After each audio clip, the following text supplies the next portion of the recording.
So here I am, out on the streets with my head in my hands. I've got no plans, only to see you again. Don't get me wrong, sometimes I like being kicked on the ground. I'm not that strong, but then I come to my senses. Yeah, I'm coming. You can feel my power, and I feel what is real when she feels me. And I feel what is real when she feels me. And I feel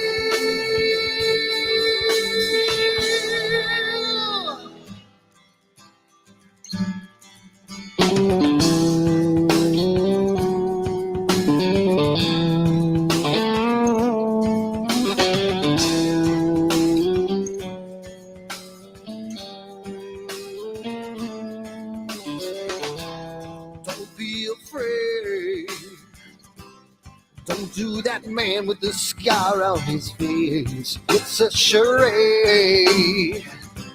It's just the way you've been living.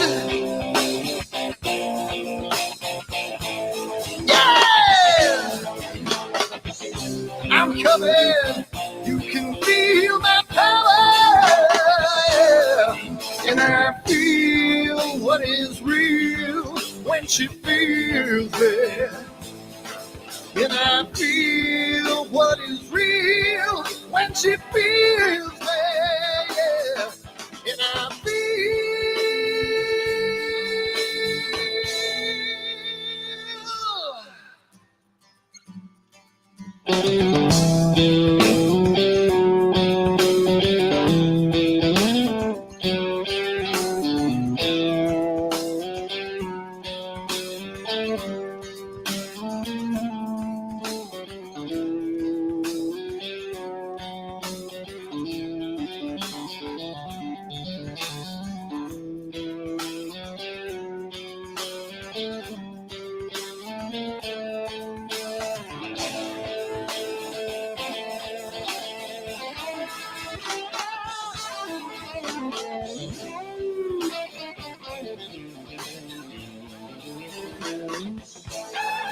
And I feel what is real when she feels me. And I feel what is real when she feels me. Yeah.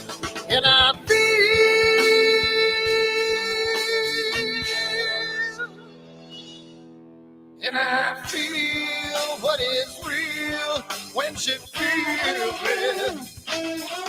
And I feel what is real when she feels me, yeah.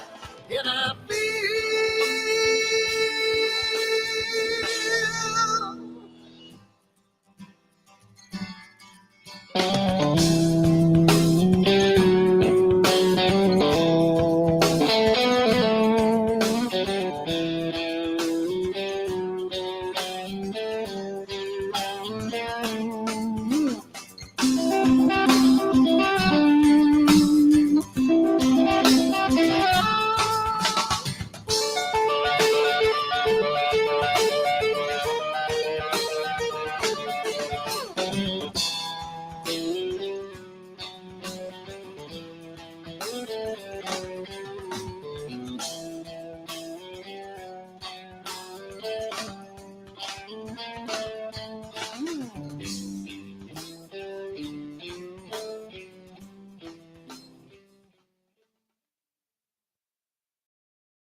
Hi everyone, Dan here, and I just wanted to put a little snippet about AstroWorld and what we do because I want to start getting the word out because I think it's becoming more and more of a giant community, and I want to get the word out to some other people. So what we do at AstroWorld is We hold astrophotography chats on Wednesdays at 9 p.m. and Fridays at 8 p.m. Eastern time. And we just talk astrophotography. Wednesday's more of a techie kind of advanced intermediate, and Fridays is more of a newbie kind of thing. So if you want to check us out, want to hang out with some semi-decent people that like to go off the rails a little bit and have fun while they're doing it, come check us out at AstroWorldWeb.com, and you can check out the schedule, sign up for all the free giveaways that we do. We just gave away an Eagle Pro, an Optilong filter kit, Charles Brackenstein's books, and a whole bunch of other stuff. So come to AstroWorldWeb.com, hang out with us, have a good time. As always, remember to keep imaging.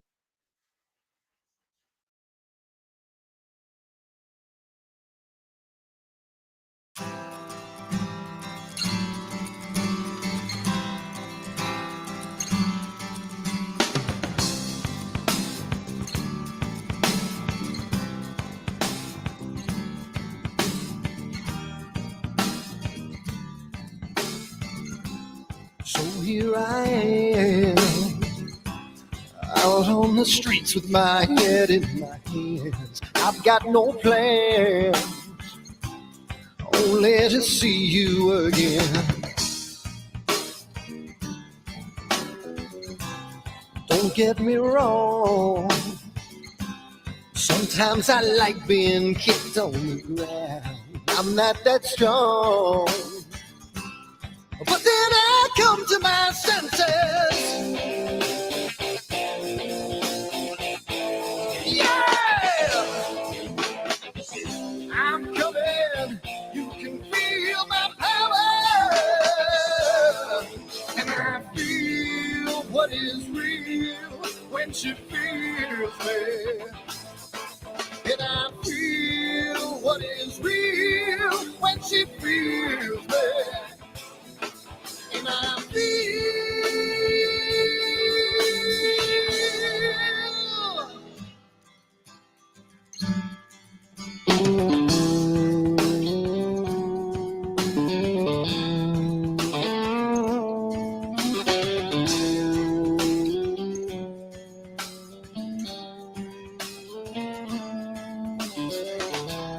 don't be afraid. Don't do that man with the scar on his face. It's a charade. It's just the way you've been living. Yeah! I'm coming.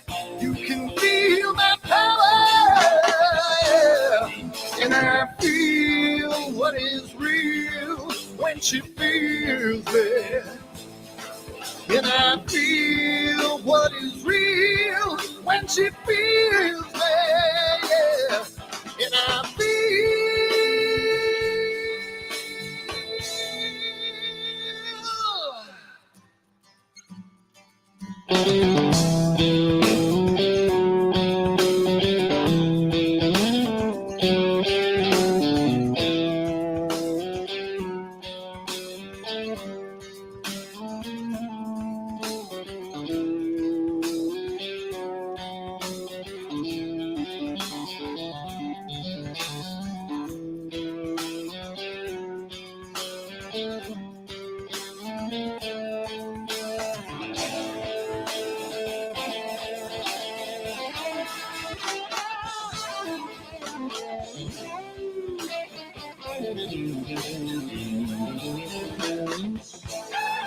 And I feel what is real when she feels me.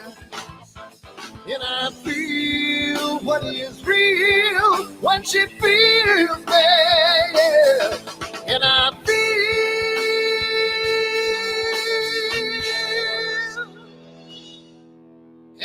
feel what is real when she feels me.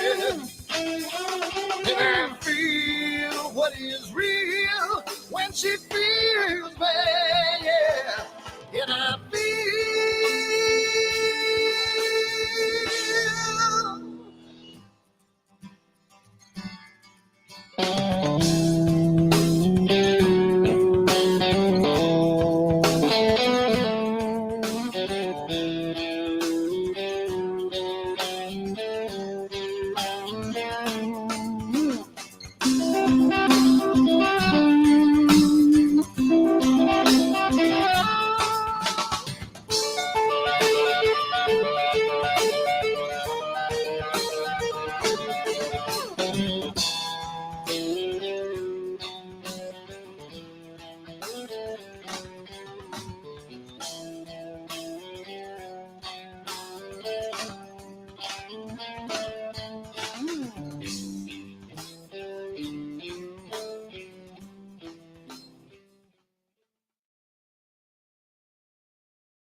Hi everyone, Dan here, and I just wanted to put a little snippet about AstroWorld and what we do because I want to start getting the word out because I think it's becoming more and more of a giant community, and I want to get the word out to some other people. So what we do at AstroWorld is we hold astrophotography chats on Wednesdays at 9 p.m. and Fridays at 8 p.m. Eastern time.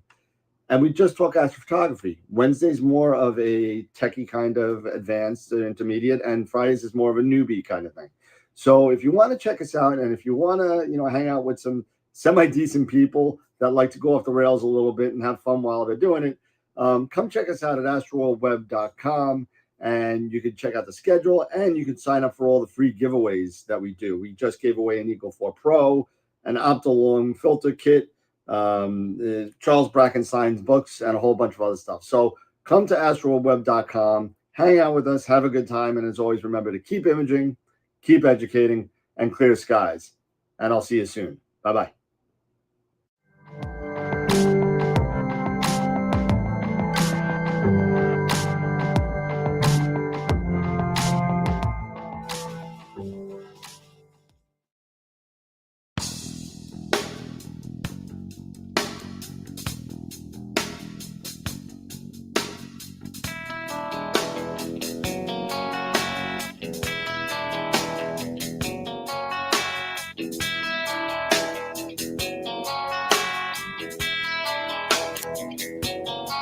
All right.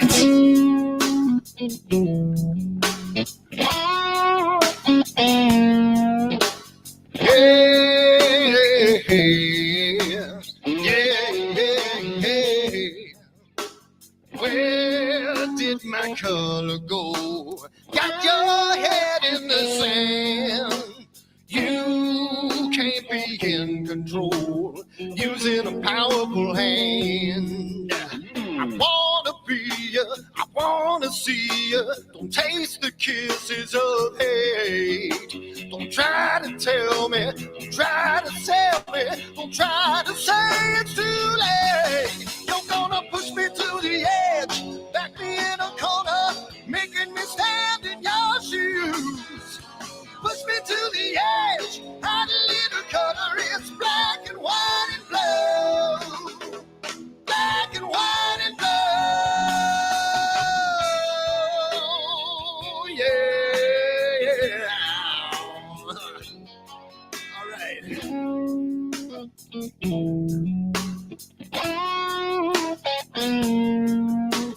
Yeah.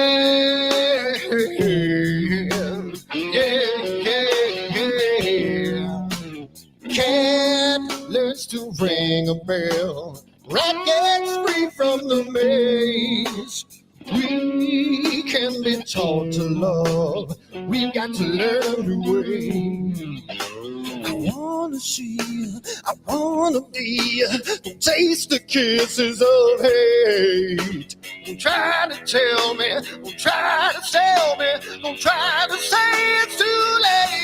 Yeah, you're gonna push me to the edge, back me in a corner, making me stand in your shoes. Push me to the edge, hide a little color, it's black and white and blue. Black and white and blue.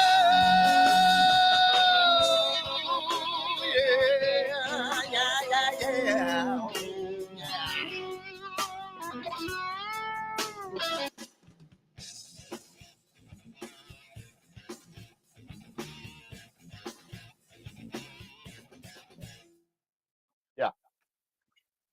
Hello, everybody. It's Wednesday night. We're here again on another episode of AstroWorld TV, and we are here tonight with Greg Crinklaw here. And should I introduce you as Skyhound or Sky Tools or Yeah, both. Okay, well, good because you know why? Because I put both on your title, so when your title comes up, it says Greg Crinklaw, Skyhound, and Sky Tools. There you go. All right. So, Greg, we usually do sponsors, and we do have some sponsors on the show, but unfortunately, my PowerPoint is not loading up tonight for some reason, so we won't be going into that. You usually get about 5 minutes of relaxation and just listening in the background, but we don't have that tonight. So we're gonna get on into it. For those of you that don't know Greg, Greg, why don't you give us a little background on and you know what you do and a little bit about yourself. Okay. Well, I'm trained as a professional astronomer. I've got I did a bachelor's degree in astronomy, which is unusual, observational astronomy, but it gave me a really good grounding. I mean, as an amateur astronomer, to just go into that, you know, as a kid, I was an amateur astronomer. To go into that was just awesome. And then I got a master's degree in astronomy, and then I went off to get my PhD, and that turned into a disaster. So I ended up getting a master's degree in astrophysics. And then after that, I went and I worked for a NASA Mars mission. Excuse me. And I was an image processing engineer for the camera. And so the thread of my career was cameras, detectors, astronomy, you know, all the background in astronomy. So, you know, I can go through a database and fix it pretty easily because I understand what everything means, that sort of thing. So all that stuff came together. They put me in charge of writing the planning software for the department when I was a student. Wow. So I got this penchant for planning, and I just sort of took all of that and rolled it up into my software, which I started in. I started working on the first parts of it in 1996. Okay. Long time ago. Yeah, wow. But now it's two products, SkyTools Visual and SkyTools Imaging, and I'm going to be talking about SkyTools Imaging tonight. Awesome. Nice. Yeah, because I know that you know I actually brought up. I've been a user of SkyTools, like I told you, so for quite a while. I actually bought a copy of it from somebody in my astronomy group. I think it was when 3 first came out, and I bought it from somebody, and I've been using it. And I think I told you that that's how I got my Astronomical League Messier pin, because I was able to use the observation, because it was only an observational program and planetarium program at that point. And the observational log was so good, and you could put so much information in there that the Astronomical League allowed you to do the export from that to submit it to your person in charge of whatever program you were planning to get your pin for. So I thought that was kind of cool. So that's how I got my introduction into SkyTools, and I've been using, as a matter of fact, and I didn't tell you this when I saw you before. I was in Cherry Springs. I don't know. It must have been about 20 something years ago. It was something crazy, a long time ago. And I was there with the treasurer of the Astronomical League, and he's a good friend of mine. He's actually turned out to be the justice of the peace at my wedding and married me and my wife together. But he was also a master observer as well. And what happened was we're in there, and I got my 18-inch obsession, and so I'm like, we're having a lot. He has his 25-inch, and I have my 18-inch, and we're just going back and forth, and I see something in my 18-inch, and it's like I thought I had a cataract or something. It was a little fuzzy kind of thing going on, and I was like, well, I'm only 25 or 6. I don't think it's a cataract. So let me get my buddy Bill over here and take a look and see what he says. He says, yeah, you know, I see something too, but I don't know what it is. I have no idea what it is. So I said, come look at the map that I'm using and see if you see anything. He's like, no, I don't see it. So he's like, pull up SkyTools. And I was like, all right, pull up SkyTools. I was like, well, I don't know. You know, I didn't realize how in-depth the star charts were in SkyTools until he showed me. And he's like, zoom in. No, zoom in more, because we knew the main area where we were looking at. And so we had to zoom in so far. It turned out to be an ARP galaxy. Cool. It was the first ARP galaxy that I've ever seen visually. And from Cherry Springs. And the only reason why we were able to identify it was through SkyTools. So I thought that was kind of cool. I love hearing stories like that. Yeah, it was a lot of fun, and plus it was great because I had a master observer there, so it wasn't like kind of those I got a hole in one and nobody saw it type thing. So Right. so it was kind of it was very cool for me. I thought that was pretty wild, but I love that kind of story because most of the time I only hear from people when something broke. Or this doesn't work exactly the way I expect it to, that sort of thing. So it's great to hear about with successes. software that does unfortunately happen occasionally. Things, bugs, things happen, and Oh, but yeah. the good thing about Sky Tools for me at least is that it's been constantly being updated and updated and updated. So it's been really good. So why don't you tell us it's come up in the chat over the past couple of weeks regarding Sky Tools. Why don't you start by telling us a little bit about it? Well, I do have the thing prepared, so I could just dive into that. We could dive right into that. Yeah. How about we do that? I see you're a guitar player too. Oh yeah. Not recently. There you go. I'll bring my Rickenbacker down. I got my bass upstairs. So. Why is that off center? That's weird. It's like my window's cutting it off on the left. That might be me. Hold on one second. I'm gonna make you a bigger. Hold on a second. We'll do this. Yeah. There we go. Should be 1080p. And anyhow, I'll get started. So this is NeoEyes in 2020. And I love showing this image because I never thought I'd take anything like this. It's great. What is that? Lightning at the bottom? That's lightning. And I bought the camera. So this was in June, July, I don't remember anymore, 2020. And I bought the camera just 3 months ahead of time. And it's just a prosumer DSLR. It's a Canon TI-7, and which I bought for photography. But so I thought, well, let's see what I can do for astrophotography. So I wasn't sure what was going to happen. So I just started taking pictures, got a tracking mount, didn't like it, sent it back, got another tracking mount, figured out how to get everything to work. About a week later, this comet comes into the evening sky. And so I invite some people, even though it's the middle of COVID, I invite some people out to this overlook. It's like, everybody stay apart. And we're all looking at this thing in binoculars and so forth. But these clouds are rolling in across the Tularosa Basin out there. And I just took a whole series of photos and put them all together. But the lightning was in the very last frame. And it took me a year to process this image. Oh, really? To get it to where I really wanted it. But enough of that. Let's move on to Sky Tools here. Excuse me. My mic is in the way of my mouse. Okay, so I'm calling this optimizing your image capture. I'm going to talk about Sky Tools, but I'm also going to talk about just general what I've learned in terms of optimizing your image capture.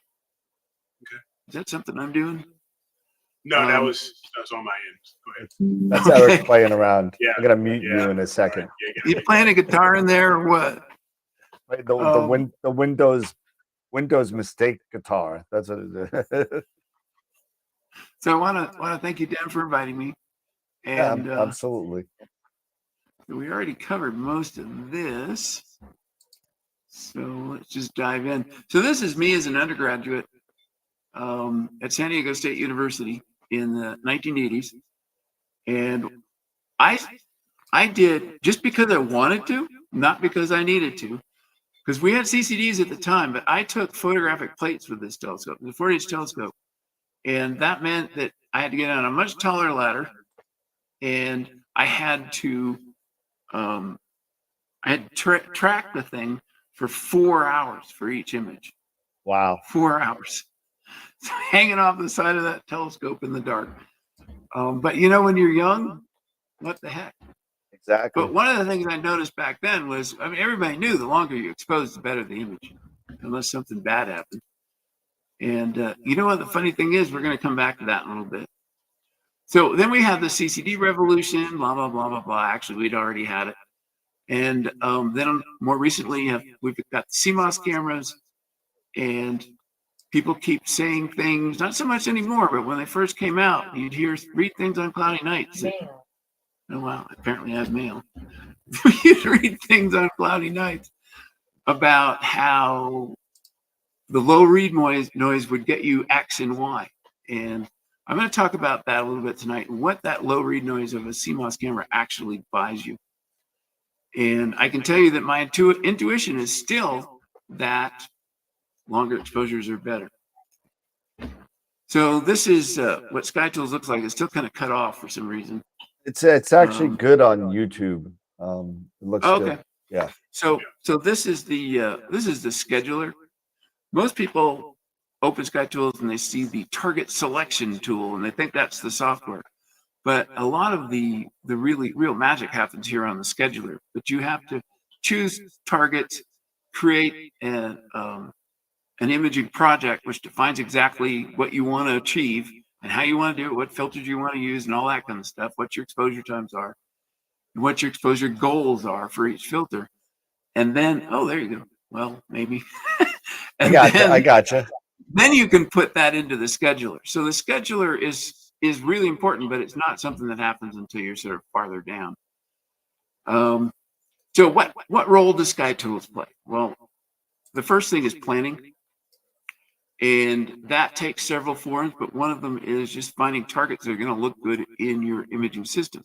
Because as you're going to see in a little bit, that's complicated, but SkyTools can actually answer that question pretty definitively as whether or not something's going to look good in your system, and also tell you how many hours of total exposure time you're going to need to make it look good.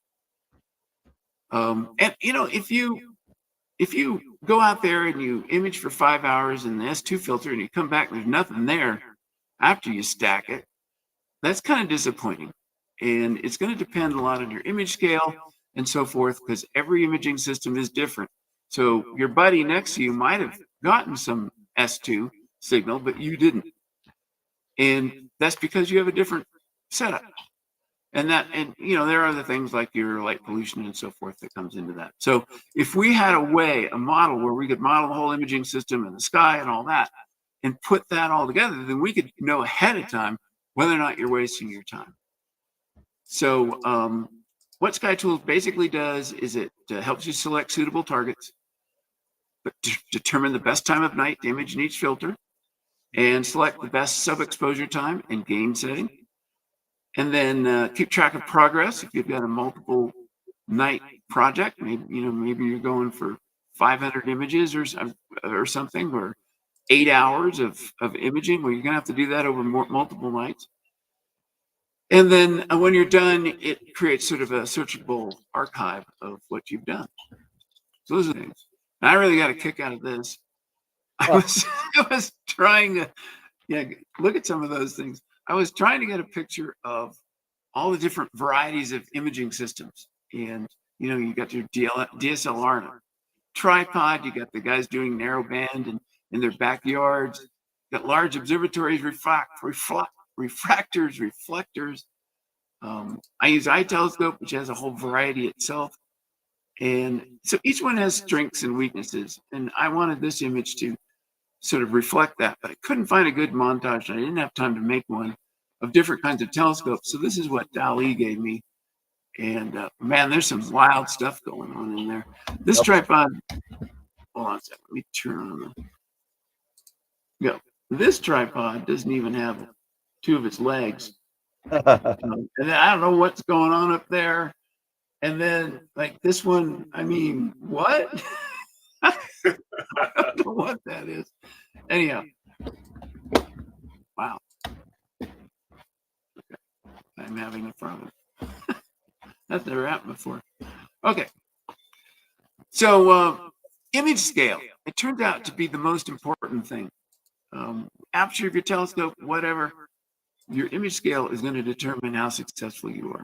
Because there's this trade-off between the size of the object on your detector and how much light each pixel gets. So you want something big and beautiful that covers your whole detector, but maybe this is all you're going to get, some tiny little thing. And that's actually M33. if it only covers a few pixels, all the light from that thing gets shoved into those few pixels, and you get a lot of signal. That's great on each pixel. But then if you spread it out over the whole detector, then now each little pixel is not getting nearly as much light, even in the brighter spots. So you got to take that into account. And that's why image scale is so important. So what you want is an image scale for your system with your amount of light pollution that allows you to get enough signal that you'll get a good image, but you also want it big enough that it'll look nice. And there are obvious targets out there. Everyone knows them. I go out and I look up the sky and I see M42 and I stand there and think, I wonder how many people are imaging it right now. A lot. Right? A lot. So one of my goals of the software is to help people find other targets, different targets. So the way that works is I use a scientific model of your imaging system and the atmosphere and all that stuff so that I can predict how much signal you're going to get on that detector. And here's the signal from a star versus wavelength. You can see that at different wavelengths, it's different brightness. Here's a emission line source. So here's your S2 line. Here's your H alpha. Here's your O3. There's some H beta in there. Over here is where we generally image. We don't usually go out that far. And you can see that sometimes the S2 is much brighter than the H alpha. Sometimes the O3 is almost not there. So if you know what those emission lines are, you can estimate how much signal you're going to get in each of those filters. So if you're doing narrowband imaging. Now, the problem with that is that there's no data for that. Well, there is for planetary nebulae, okay? Many supernova remnants, not all of them, but your standard variety H2 region, even M42, there's no data. So it's very hard to know how bright it is in H alpha versus O3 or S2. So I have a program where I just going out and I'm measuring them. As my training as an astronomer, I can do that. It is not easy, but I can do that. And that's about to come to fruition. I'm about to add a ton of new objects that have measured emission lines. Wow. And that's going to take this from that nebula I wanted to do, maybe it's the Cone Nebula or whatever. It's going to give me kind of an idea what I'm going to get. But then after this comes through, it's going to give you a very accurate idea of what you're going to get. And so it goes from some of the worst data in our database to the best data. I think that's pretty cool. So it comes through the atmosphere, some of the light gets scattered and absorbed. So the atmosphere kind of leaves a fingerprint on the light as it goes through. Then it goes through the telescope optics. That leaves a fingerprint. One thing I discovered in doing all this is if you own a reflector, clean your mirror. Clean it again. Clean it as often as you can. People on cloudy nights will be talking about all these little things that have this tiny effect on how much light they're getting. And that signal determines the signal noise ratio, which determines the quality of your image.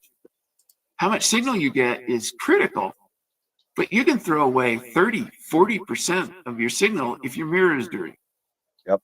And I won't even get into the whole thing of what happens over time with a commercial coating. That's a question you're not allowed to ask. Yeah. No, nobody wants to talk about that. No, but yeah, especially the people who put the commercial coatings on the mirrors. Yep. I've tried to ask, and they'll just stop talking to me. So the next thing to do is it goes through your filter, and so this is always wavelength at the bottom here. So anything out here just gets cut off, and anything in between here gets passed through to the detector. Oh, and this is just an example. This is from the software. This black line is this person's green filter. Notice how detailed it is. And then their broadband green. And then this is the H alpha, the S2, and the O3s over here. So you can sort of see which ones you're going to get in that broadband green filter. You're just going to get some O2, and you're not even going to get all of it, just half of the O2. And then it gets to the detector. And this is the quantum efficiency of this detector. I forget which one it is, but it's a modern CMOS camera. In fact, I think it was really expensive, like $15,000 or something like that. And this is wavelength again. So your O3 line's right about in here. Wow, you're going to get lots of signal. But when you get over here to your H alpha line, you're only getting 60% of the signal. So that's the kind of thing you want to take into account in the model so you can predict what you're going to get. So this thing is going to love O3, but it's not going to like H alpha that much. So the other side of this equation is the noise. It's sort of the easier part. There's just two main sources of noise these days, and the first is readout noise, and that happens every time you read out the detector. So the more times you read out the detector, the more noise you add. But since you're stacking all those together, you can beat down that noise. Then there's the sky noise, and that scales with the length of the sub-exposure time. So the longer you expose, the more noise you get. And of course, stacking reduces both types of noise. But if you stop and think about it, readout noise is sort of telling you that we want to go with longer exposures because you won't be reading out the camera as much. And sky noise wants you to go with shorter exposures. So they're sort of fighting each other. And the idea of an optimal exposure time came out of this, but we're going to talk about that in a minute. So let's talk about the signal to noise ratio, because that's what SkyTools works on. That's what it uses to determine the quality of your image. And the thing about that is that it's just the straight ratio between the signal and the amount of noise. And the more signal you have, the more it'll drown out the noise. So good looking astrophotos are usually about having lots of signal. That's why the bright things always look good. And you want to beat down the noise as much as possible. And you can do that by stacking and stacking and stacking. So the signal noise ratio is a way of telling you sort of the quality of your image. So signal noise ratio of 4 up here, and this is just from a menu in the software. You can see it's going to be really noisy, and it's going to be hard to tell if there's anything even there that's marginally detectable. But you get up to around 20, you can take that noise out. So you can use AI noise canceling software. You can pretty much get rid of that noise at 20. So I shoot for 20 as an acceptable picture quality minimum, but then you can get better, 30, and of course you get up to 100 and it looks pretty smooth. But if you look at an image, there's the bright parts and the medium bright parts and the faint parts and the really faint parts. And so you get less and less signal for each of those. So the signal to noise ratio goes down and down and down and down. That's why when you're processing your images, it's that faint stuff out in the edges that has the most noise in it, because that's where your signal to noise ratio is lowest.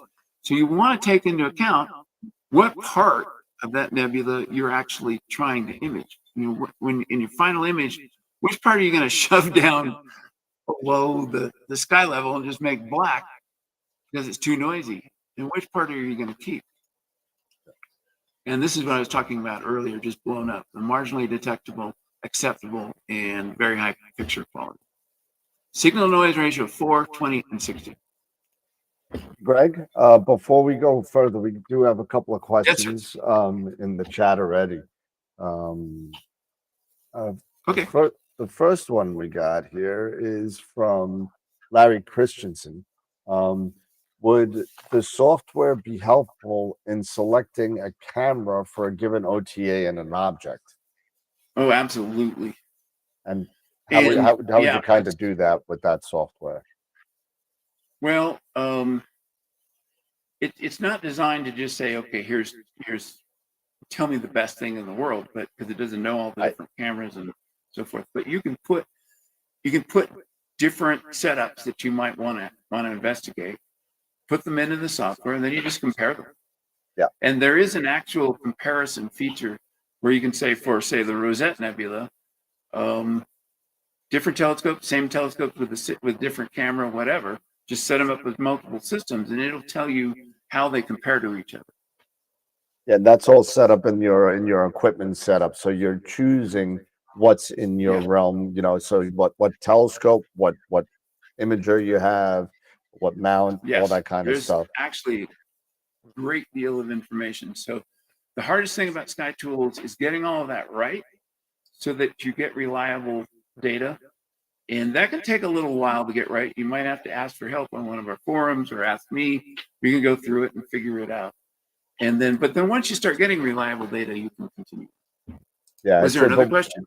yeah, there's Go I ahead. mean, that's the one thing that once you have SkyTool setup of all the equipment that you have, because most of us have multiple imagers, multiple scopes, Right. multiple mounts. Once you have all that in there, it's almost a set it and forget it. Now you can kind of, mix and match. Okay, well, this week I'm going to be using this imager with this scope, and then what kind of signal to noise ratio I'm shooting M42. Okay, what do I need to do? Because it's also based also on your location too. So if you're traveling, Yeah, how much light pollution you have. yeah, so it takes all that into account, which is really, really awesome. Yeah. So Yeah.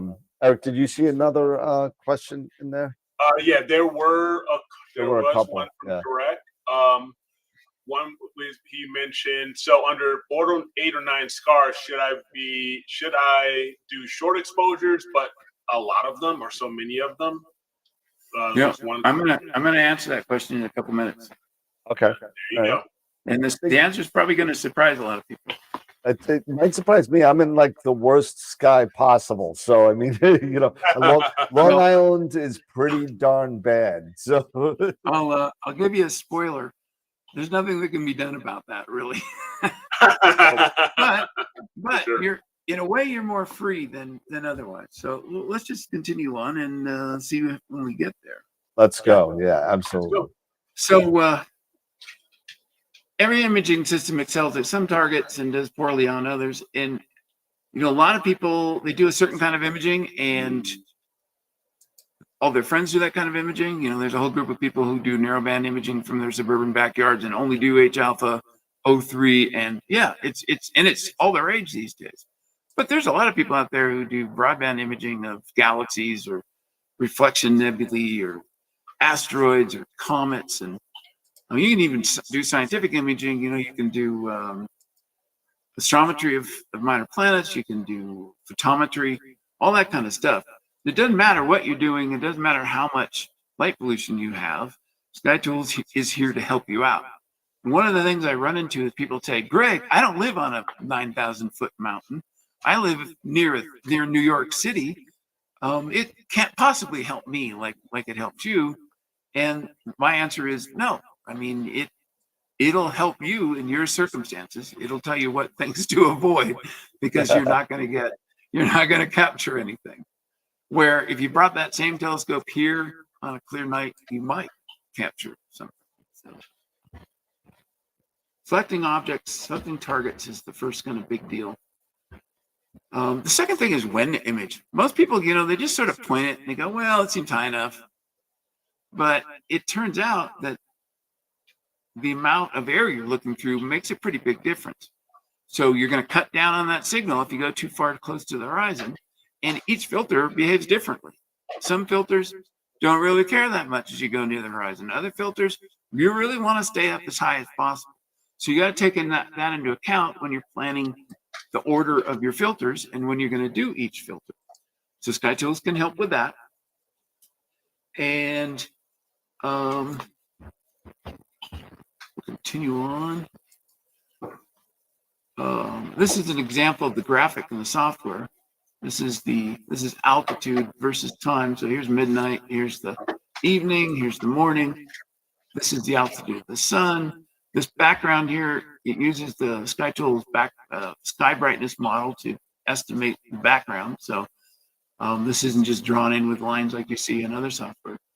This is the altitude of the moon, and this is the altitude of my target object, the red dashed line. But this blue line is what really matters. This blue line is the relative image quality. And the way that's calculated is really simple. You just, for the best night at that location, with that telescope, at that location, at that telescope, this is a relative measure. On the best possible night, how much signal to noise ratio are you going to get? And if you are at that amount, this blue line goes right to the top. If you're not getting any signal to noise ratio, it hasn't risen yet, it's at the bottom. So this line tells you, if you're halfway up, it tells you you're going to have to stack twice as many images to get the same SNR. Let that sink in for a minute. If you're halfway up on this line, you're going to have to stack twice as many images to get the same signal to noise ratio as if you're imaging in here. So we can leverage that and say, all right, do this filter from 11 to 12, do this other filter from 12 to 1, so that we can get you the most signal possible. For the atmospheric conditions, you also put in the relative humidity and the temperature and stuff like that. And your location and your sky brightness. So here's an example where we're going to compare filters. I don't know how much of this you're going to be able to see. This is actually in Chile, which is even a better site than I have. But the basic idea here is that this is an R, this is an L, and a B, and an H alpha filter. Same night, this bright green line here is the best time to image. All right, you can see it's in a different spot here and much shorter. There's no best time at all for this B image on that night. And then there's this long period of time to image in the H alpha. So this is the kind of information it uses in the scheduler to say, okay, start imaging with this filter. And because you can start it a lot earlier than any of the other. Maybe wait on a better night on this one. Okay, so this is where I'm going to switch gears a little bit, stop talking about the software specifically, but talk about what I've learned from it. Because I can do a lot of tests with this. Since I've got this straight through model, I can compare a lot of different things. And one thing I want to talk about is stacking. And we stack images all the time. So, you know, I've been thinking, is there diminishing returns in stacking? I mean, a lot of people believe there is. You reach the point where you just keep adding images and it doesn't seem to matter anymore. Can you add images with lower signal to noise ratio to images with high signal to noise ratio? Will that degrade the signal to noise ratio? Can you stack stacks of images? Can you take two stacks and stack them together? And finally, what is the signal to noise ratio of an RGB color composite image? And that could also be a Hubble palette, right? It's a composite image. So let's look at the answers. Is there a point of diminished returns? And the answer is no. And this is the simple version of what happens when you stack. So you take your signal to noise ratio of a typical image and you multiply it by the square root of the number of images. Now, when SkyTools makes this calculation, it actually figures out what the signal to noise ratio is as that telescope is moving and it's getting higher or lower in the sky, as the moon is coming up, whatever. And so it doesn't stack with this simple thing here. It stacks knowing the signal to noise ratio of each individual image. But the short answer is no. And here's an example. This is the number of sub-exposures. We start out with a signal to noise ratio of 20 for one image, and then the signal to noise ratio gets better and better and better. You can see it's not asymptotic. It just keeps going up. You're going to get most of your improvement back down here in the first 100, but it's still improving quite a bit. So you can always do better, no matter what. You can always get more images and you always get a better picture. That was the first question. I've got formulas here. They're just there to show that I maybe know what I'm talking about, hopefully. You don't need to, if you're a math phobe, don't really care. They're just there to back up what I'm going to tell you. Oops, sorry. So this is the formula for stacking individual images like SkyTools does. So this is the signal to noise ratio of image 1, signal to noise ratio of image 2, 3, and 4. So you square them, each of them, add them together, and then take the square root.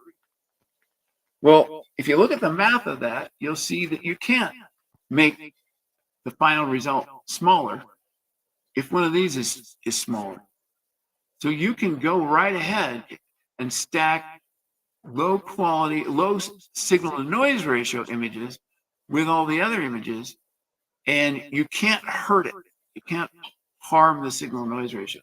Now, those low quality images might have really bad seeing or other problems, and you might not want to stack them for that reason. But when it comes to signal noise ratio, just go ahead and stack in all of them, because it always increases. And you're going to see in a minute that isn't always true. You can also stack images with different sub-exposure times. So let's say you've got some with 300-second subs, you've got some with 180-second subs. Go right ahead and stack them together, because in the end, it all comes out. That's what the math says. Yep. Mm-hmm. Yep. Should you stack image stacks? Well, here's a simple example. And the answer is the math is the same. So the math tells us it doesn't matter. If you got 100 images and you stack 50 of them and stack the other 50 and then stack those stacks together, you'll get the same result.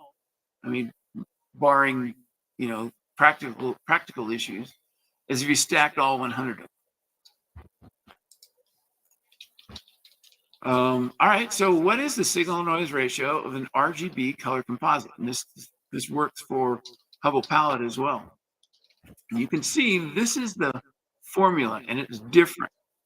It's 1 over the squares of 1 over the signal noise ratio. And that's actually pretty ugly. This is telling us something we don't want.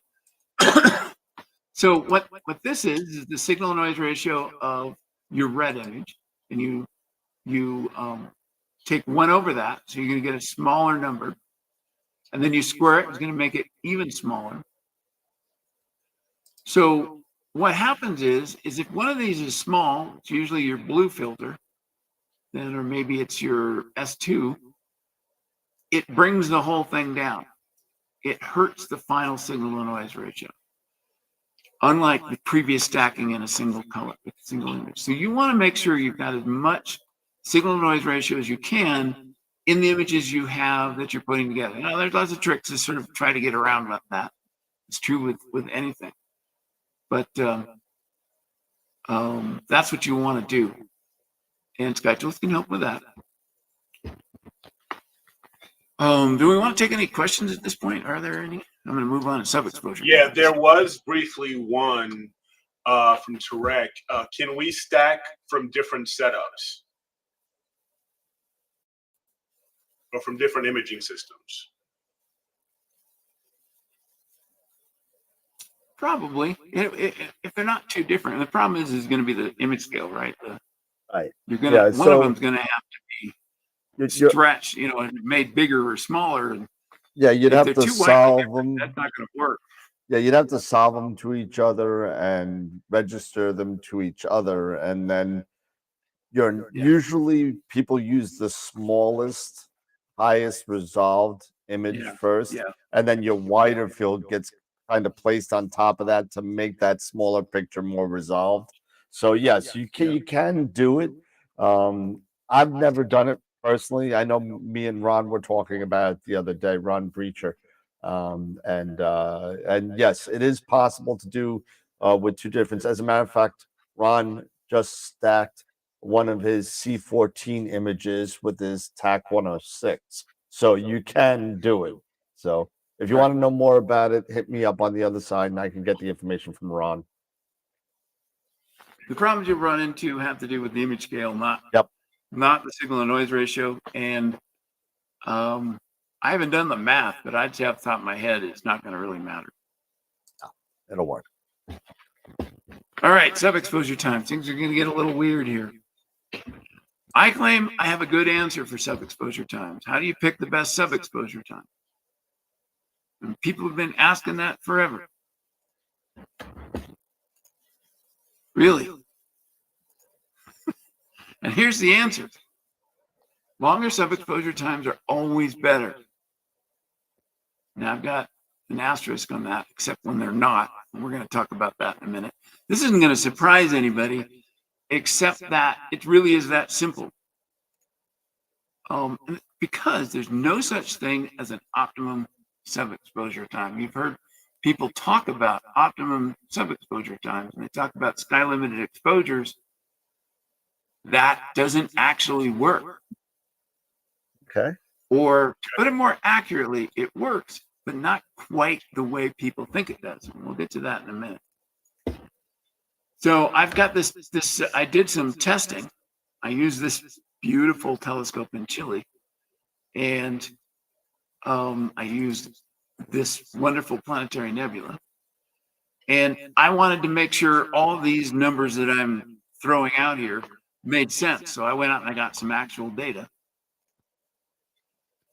And on the left side, we're going to see a closer image of this in a minute. On the left side is 20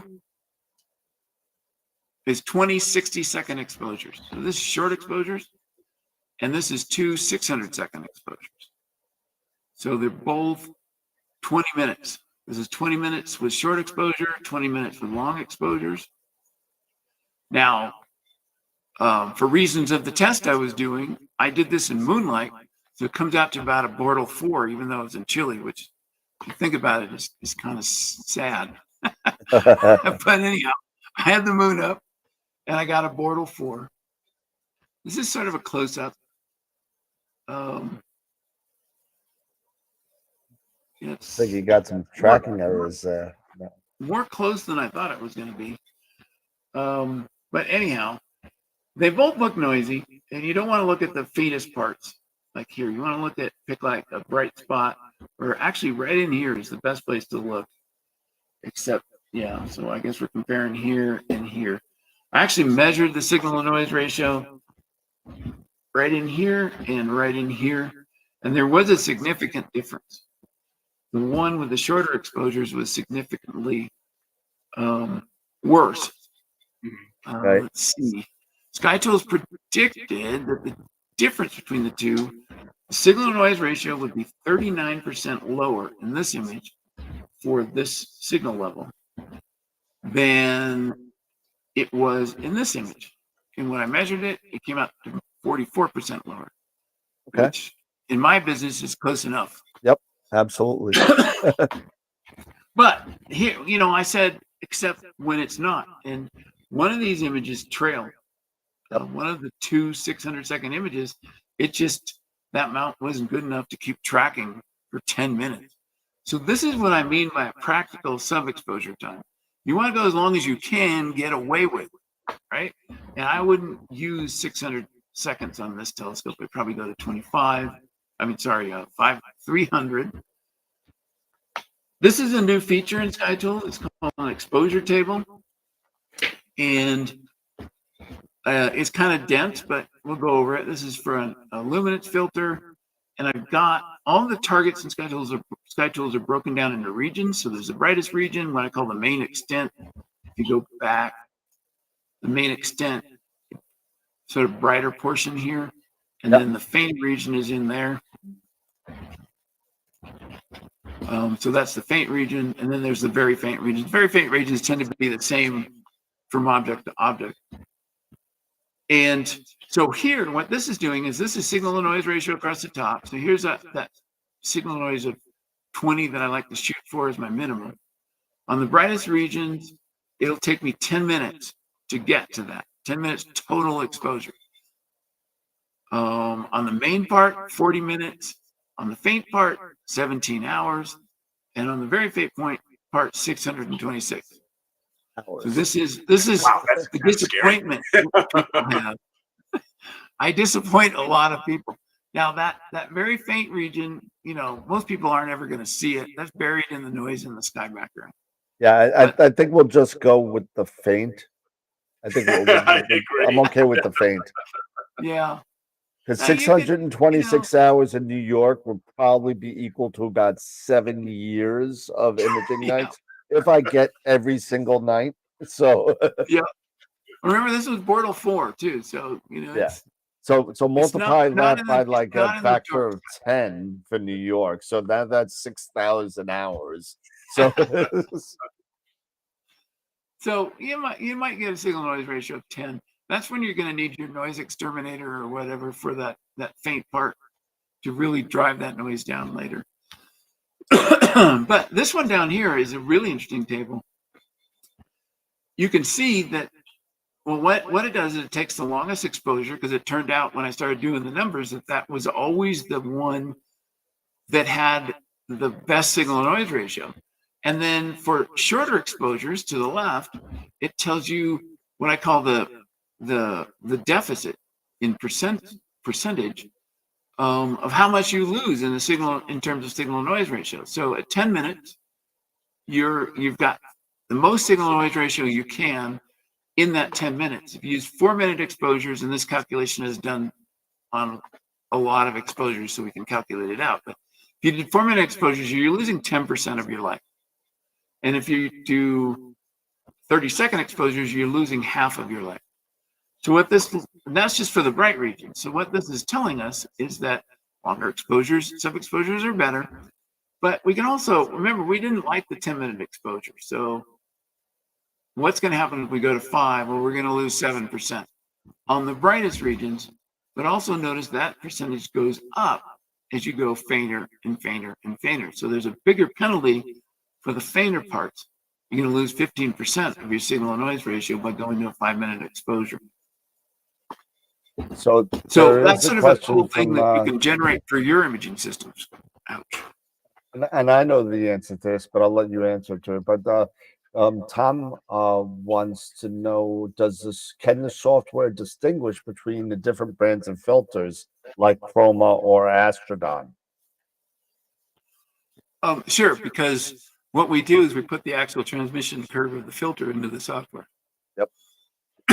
So whatever that is, database of filters in there, and you can pick your specific filter set that you have. And if you have something random that he doesn't have, email him. He'll find it and he'll put it in, because he did that for me. Yeah, I do a lot of that. You did that for me. It's great. Set up here. As long as the graph exists, I can get the numbers. That's a good question. So what happens with light pollution? I'm just going to go over this fairly quickly. And low read noise. Now, when CMOS cameras came along, they were touted as being better for bright skies. I don't hear that so much anymore. And it's more nuanced than what most people think. So low read noise, we're talking about a CMOS camera. If you're in a light polluted environment, the low read noise actually has a limited effect on the total exposure time you're going to need to reach a certain signal noise ratio. So if you're trying to get a signal noise ratio of 20, what I'm telling you is it's not going to make that much difference versus an old CCD camera, as long as everything else is the same, because that read noise isn't the problem. The problem is your light pollution. Yep. And here's where things get interesting for sub-exposures, is the choice of sub-exposure doesn't really matter. That's the key thing to take out of this. That table that I showed you earlier, this one, if you do this for a very bright region, you'll see that this barely goes down as you go left. So you can use shorter and shorter and shorter sub-exposures. There's no penalty, except that is I can't think of the word, but anyhow, that's not really helpful, because what we're really saying is it's going to be really bad. It's just not going to get worse if you go to shorter exposure times. So you might as well use 1-minute sub-exposures or 30-second sub-exposures under a bright sky, because going to longer exposures won't help. That's really what I'm saying. And not only that, but you run into the practical situation where your signal gets so high combined with the light pollution that it saturates the detector, right? Yep. So you have to do shorter sub-exposures. But it's not as simple as what most people have been thinking. It's more just kind of a side effect of imaging under a bright sky and not using a narrowband filter or not using a light pollution filter. I have a really quick question. Sure. If you don't mind. If you go back to your previous slide, I did have a question regarding trying to understand the ideal exposure and the Glover. Oh, yeah. I need to take those out. Oh, okay. No, that was, I put this. no, This ignore is those, this is then, from a Eric. talk I did last year. This was put in just for my reference, but that's a good question. There's two sub-exposure time calculators. You'll find ways of calculating your sub-exposure time, your optimum sub-exposure time. And the one that uses the ideal sub-exposure time, that's the most common one you see. That's it's in various calculators on the web. It's also what SharpCap uses. Will tell you that the best sub-exposure time under these conditions is actually 55 minutes. And then in Glover, that's a different version, and it says 3 hours. Now, where did these numbers here come from? Well, when this person set up this telescope, they said, 10 minutes is a limit. In fact, they should have set it so that 5 minutes was the limit. That's the longest sub-exposure time I can do with this telescope. 30 seconds is the shortest I'm ever going to do. So that's where these numbers come from. That's why there's ranges from 10 minutes to 30. You decide that ahead of time. That's up to you. Did I answer your question?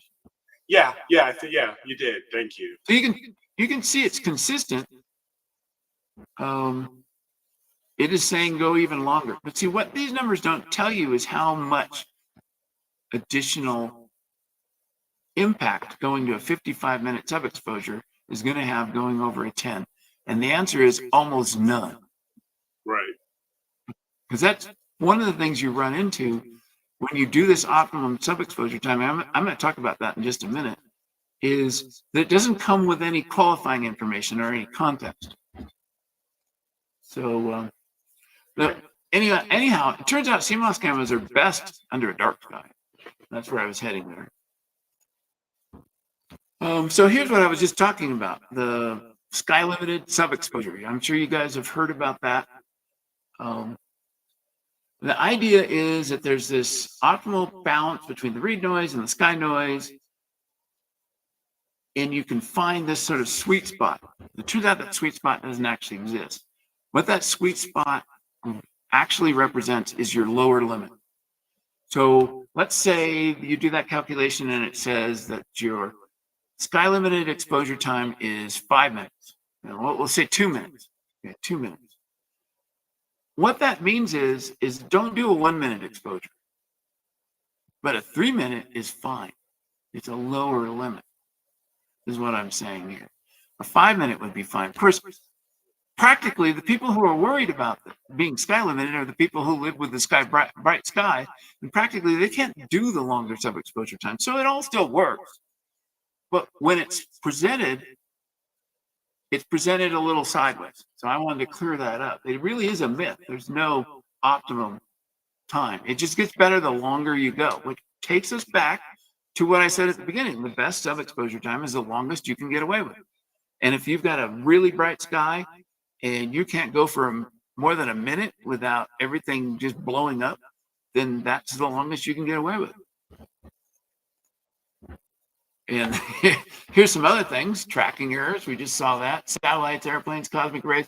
You know, I used to do those 4 hour exposures way back just on that project I was doing. We didn't have nearly as much bad stuff happening in the sky back then. I don't think it would work today. Something Blame would have that come on along. Elon. Yeah. Something would have come along. And, you know, there's also wind, animal attacks, accidental bumps, all that kind of stuff. You don't want to be exposing for 10 minutes and have it ruined. That's the bad thing. So you decide what your maximum sub-exposure time is, but you don't need to worry about any of the others. Just go with the maximum you can do. You don't have to worry about shorter sub-exposures. Just go with the maximum you can do. That's what I'm saying. There's this other thing that seldom ever gets talked about, and that's the idle time. Especially if you're dithering, people don't think about that, but you can spend a lot of time not exposing. Yep, sure. And the shorter your sub-exposure time, the more time you're spending not exposing. So that's another reason to go for longer subs. So in a given 4 hour period, maybe it's that one night this month is going to be clear. You're going to gather a lot more photons, get a lot more signal, get a lot more done on your project if you use the longest exposure times you can. And maybe dither as little as possible. if that's your aim. If you've got as much time as you want in the world and you're just going to get the best images in the end, then dither all you want. Just know it's going to take a lot longer to reach the same quality. So once again, longest practical. So the sort of the last thing I want to talk about is the optimum gain selection for CMOS cameras. Now, I'll admit that when the CMOS cameras started coming out with different gains, I didn't really see how that worked because they wouldn't tell you what goes on inside of the camera. So I didn't actually know what was going on. And the answer is that they were using different readout modes. And when you use a different readout mode, it reads the data off of the detector differently, and that gives you a whole different set of numbers. This is what it looks like when you set up the gain and modes for a modern, highly set upable. I'm losing my ability to talk. Okay. For a very complicated camera. In fact, there's a similar camera to this. I think this was the ZWO, or it's the other way around. Anyhow, one of them, they use the same detector, but one of them has all these different gain and mode settings, and the other one just has a limited number of gain and mode settings, because a lot of these aren't really that useful. So you can go in, you can put in your mode, you can put in your gain, and then you put in the actual internal gain, which you read off a graph, the offset you're going to use, the read noise at that gain and mode, and the full well. And you just go down the line for the ones picked off the graphs that you think you're going to use. And so you've got some with a really high full well, which means you can put a lot of photons into electrons, which means before that detector saturates. But you've got others with really low full wells. If you look at the read noise, the ones with all that space have the high read noise, and the ones that don't have a lot of room to store signal have the low read noise. So how do you pick which one you're going to use? And what SkyTools does is it looks at the night, takes all those things into account, starting at 11. How much signal am I getting? And it says, okay, for the brightest parts of this nebula, is that going to saturate? Is that going to clip?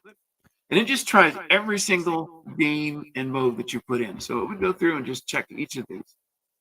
It's also trying multiple sub-exposure times. And then it picks the combination of sub-exposure time and gain that gave you the most signal-to-noise ratio on your raw single exposure, which you're going to stack without saturating. So that's the game you play there. And it's a lot easier if you can let SkyTools figure that out for you, because otherwise, you're just going to probably pick one and end up just going with that. That's what most people do. So how do you fix it if there's saturation? And maybe there's even a bright star in the image. You can go to a lower sub-exposure time, or you can change the CMOS mode to one of those up here with a higher full well. But as I said, SkyTools can figure that out for you. You might have to intervene if there's some bright stars in there. If you're taking an image of M44 or something, then you might want to limit that to a shorter exposure. So anyhow, why does it matter? Well, okay, look at this HST image here. You got this sort of bright white spot in there. If it saturates, which means that there are more electrons than the detector well can hold, you're going to lose the difference between this white and that white. And if it clips, which means that there aren't enough bits to store the number in ADU for this bright white spot. So if a 16-bit camera can store 65,535 ADU, if it's 70,000, that's going to clip. So that's what I mean by clipping and saturating. They're sort of two parts of the same thing. So in the end, what SkyTools is trying to do is help you image smarter. It's not going to help you push a button and make imaging simple. That's sort of important to understand. It's just going to help you get more out of what you're doing. You're still going to need to understand all the intricacies of it, and maybe some new things. So choose targets that are well suited for your system. Stop wasting your time. Another thing you should do is image one filter at a time. Don't go round robin. Don't go HA or H alpha O3 S2, H alpha O3 S2, because then you can't take advantage of the fact that some of those are good for only a limited part of the night. So you're going to be getting lower quality results for those filters than if you just stuck to when they're at their best. So image one filter at a time, and try to avoid taking low quality images at all. So instead of throwing them out later, avoid them in the first place. Use that time at the telescope for something else. Try to maximize the total SNR, and always use the longest practical sub-exposure time. So there's one more, and that is you do more than one project at a time. Now, this is the thing that I run into the most pushback on. People say, "Oh, no, I'm working on the rosette right now. I'm doing the rosette." Well, you're going to be tempted if the rosette is setting and you're out there and it's a beautiful, dark, beautiful, maybe not dark, but a beautiful night. You're just going to keep imaging the rosette as it goes closer and closer to the horizon. Then you're going to end up throwing out those images, or it's going to hurt in terms of resolution, in terms of the size of the stars. It's going to make it a less desirable image when you finish stacking. So the idea is start looking around and figuring out more than one project. Come up with 3 or 4 or 5. I usually have 10. And then let the scheduler juggle those all around and say, okay, we're going to get this filter for that object starting at 9. Then we're going to do this other filter for another object starting at 10. And then you're sure to always get the best possible raw data. Oops. And that's sort of the point. Okay. That's sort of the end of the main presentation. I have some other things I can refer to probably when people ask me questions. Sure. No, but I'm looking right now, but not yet, Greg. But you did make a very good point there, especially making me think about the point you made on doing multiple projects during a night, taking advantage. Change in attitude. Yeah, it's a definite change in attitude, changing your thought process, and taking advantage of hitting these different targets at their optimal time for their given filter you're using. So I can definitely see the value and advantage of doing something like that. Sure, it's going to take you over a certain time, but if you're focused, depending on where the moon is or anything like that. Yeah. And we didn't really talk about the moon that much, but there are narrowband filters that don't mind the moon that much, and how far away the moon is really matters. If it's setting in the west and you're working in the east, it may have very little effect on your H alpha filter, but it might kind of hurt your O3 more. So Sky Tools can tell you do the H alpha. And it can and then you can image before the moon goes down, and you don't have to just stand there and wait and say, well, I'm waiting for the moon to go down. You got something you can do. Sure. And you're still getting high quality data. But the most common comment I've been getting in the last couple of months is, well, Greg, I live in a light polluted location. We have really bad weather. I work, I don't get to go out that much. I'm just going to go out for maybe one night a month or 2 nights a month. I can't be working on multiple projects, but my answer is it doesn't matter. It may take you longer, but you still want the best data you can get. Is my attitude. Yeah, absolutely. So if I bought Sky Tools, what should I have to do if I'm a new person, new user? What is there anything to kind of like a quick start? What should I do first in order to get it rolling? Yeah, the help system has some things about getting started, and the I'm making videos. There's some videos out there already. I'm about to just sort of go into a couple of weeks where I'm just making constant videos once I get this project I'm working on right now. So there's going to be a lot of tutorials coming out that cover particularly the new tools. And setting up is really important to get right. That dialogue I showed there with all the different gain settings could be pretty intimidating. It's going to be nice to have a tutorial out there that will take people step by step. Say, this is this other thing. This is how you read it off the graph. It'll be okay. And then just put the data in. Or hopefully you can borrow the data from somebody else, or it's already there in the software. Josh had a quick question. Does this app, is this also, is SkyTools Mac compatible? Or is it just Windows compatible? It's just Windows, but I've got a lot of customers who use it with an emulator. Oh, you're using it with an emulator. There you go. Yeah. And all the emulators work. Some are better than others, but that's really a factor of the emulators. And, there's things about whether or not you have to have a Windows license and all that stuff. But if you look into them, you'll find the right one for you. Sure. You also mentioned when you're entering in the data for your respective cameras, the different gains and everything like that, the different full well depths. Do you utilize a particular piece of software? For example, I may use SharpCap to do a sensor analysis. Does SkyTools have something like that, or do you recommend something that you may use? Okay, very good. To get that information. Put those numbers in SkyTools, and you will have it customized for your detector. Easy enough. So, yeah, that's good to know. A lot of people have SkyTools. May not have SkyTools, but they may have SharpCap already, and this will be a good incentive, to get this information and put this in there. So for sure. Yep. Because the better information you have, the better. I should probably mention a couple things about the software. It does more than what I talked about tonight. It's a fully functional program with charts, and I think it has the best databases there are, because I've used the fact that I'm an astronomer to combine multiple databases into single databases. Like, say, for planetary nebulae, there's a bunch of different planetary nebula databases.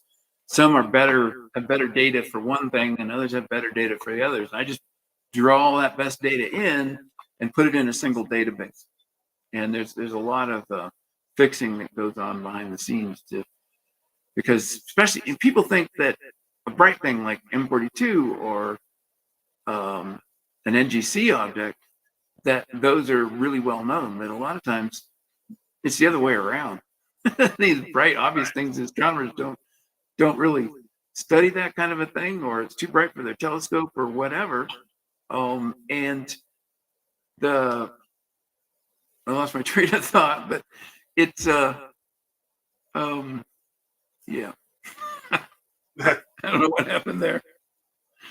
It's all good. Yeah, I was going to say that the things you think everyone would know for the really bright objects, like a Messier object, sometimes those are the worst in terms of what data is available. And some faint little things got all that full surface brightness for that galaxy, but there's no full surface brightness for the galaxy. Was a bad example, but anyhow, I don't know. I think I'm getting tired. I hear you. I hear you. I understand. And be on the lookout for me, because I gotta get a new download link for my new computer. So, matter of fact, I just updated my SkyTools to, I think it was 4.111 is the latest version. Good. Yeah. You'll be So, seeing that new update for the data come out hopefully next week. I'm about halfway through it right now. It's looking really good. nice. And M42 is in there, and so for the first time, actual real data, I pointed that telescope at it and got the data and figured out the best way to reduce it. I had to know everything about that telescope. I had to have it completely calibrated to do this. Now, I'm finally feeling really good about it. I got a question for you, and this may be, I don't know, this might be a controversial type of thing between two different. So for those for those Nina diehards out there. Oh, yeah. And there I are love a them. lot of them. Yes. Can you get the information from Sky Tools and export it and import it into Nina? It's the best thing ever. You can do that? I haven't done Oh, it yet, yeah. but yes. So if I've seen it. some people don't use the advanced scheduler in Nina. So if you don't use it, you might have to start using it and learn how to use it. But basically what SkyTools does using its scheduler is it just goes straight into Nina and creates an advanced schedule for you. That's awesome. And then what you do is you just put the stuff at the beginning and the end in, you know, all your startup routines, all that kind of stuff, because SkyTool doesn't care about that. It's just about when do you start imaging M42 in the O3 filter. And then Nina will do the rest. Now, I remember also in Sky Tools that there was also it kept track of how many images you took and how many hours on each filter for each when you went in there and you made your own project, it would. Now, if you take the image in Nina, does it go back into Sky Tools? Probably not, right? No, there's no way to do You'd that. have to do that manually, I would think. But basically what you do is you just point at the fits image for the first image of the set. So let's say you did 25 images in the O3 filter for M42. You point at the first image, it gets all the data out of the fit setter. And then if there's some data that's not there, you fill it in. And then you say, here's the first image. I did 25 more. And that's the information it needs to figure out what you probably accomplished. Josh wanted to know if you could import it into the air. Yeah, and the answer is. I should point that out. No, you go right ahead. There's also the ability to. I added in the version 4.1 the ability to produce an export file. So I went with an XML export file, and I know SGP is looking at it. There's another popular control system. They're looking at it. The SI Air, that's probably going to take a little longer to get their attention. But if a lot of people complain to them, then we could have that. That's there. All they have to do is look at the file that SkyTools creates. They can say, okay, I can see how we can integrate this if we just import it. The one problem we run into, especially with something like SGP, is that they weren't thinking about starting at a specific time at night on a certain filter, going for a given amount of time, and then switching. So that makes something like SGP a little difficult. So they're sort of trying to figure out how they're going to do that. But I hear back from people sometimes about, I haven't talked to them since NEAF last year, but I hear back that they're working on ways to do it. So I think that all of the major image capture software are going to be supported or are going to support the SkyTools format in the next couple of years. That's going to be awesome. Complain to them. Great. Yeah. We'll stick Tyler and Simon on them. We'll stick them on it. They're ZWO beta tested. So one's on the A team, one's on the B team. So we'll stick them on them too. And I have a whole document that explains the export format. And I'm willing to change it if necessary. So anytime. That's awesome. Nice. Yeah. Well, we'll do whatever we can to help you out and help out further the cause. Help out everybody, really. Yeah. Tarek also had a question here. What about exposure, sub-exposures between fast optics and slow optics in the respective filters for each? Well, that all comes out in what I was talking about image scale. The bottom line is that whatever you've got, whether it's one with the fast optics or slow optics, there's other variables going on. You just put that into SkyTools and it will tell you what you've got, and it will tell you what kind of signal you're going to get on M33 or some faint H2 region, and then you can decide whether or not you want to go ahead and image it or if it's going to take too much total time. So from SkyTools' point of view, it doesn't really care. Those things make a difference, but it takes all of that into account. That's awesome. Now, I have a follow up myself for that when we're speaking of filters. With the newer filters that have been coming out, especially for one-shot color cameras, these multi-band filters. Yep. How would Sky Tools take those into Nice. account? Yeah, how does Sky Tools take those into account? You know, when you have these types of newer filters. Well, so the way it works is that you just basically draw the transmission for the filter, and if it has 5 peaks, it doesn't matter. There's 5 peaks in what you draw. Okay. There you go. So you can put any filter in, as long as they publish the data. And the filter people, when I first started with Sky Tools Imaging, 2018 or so, a lot has changed, by the way, and I think some of it is pressure from Sky Tools. Is it was really hard to get a lot of this information. It was depressing because I had this software that could do so much, but you know what, people wouldn't tell you. Information just wasn't available or wasn't given out. Yeah, they wouldn't tell you what the quantum efficiency was for the detector versus wavelength, stuff like that. Now that's just standard to publish it all. Part of where my mic is going. Yeah.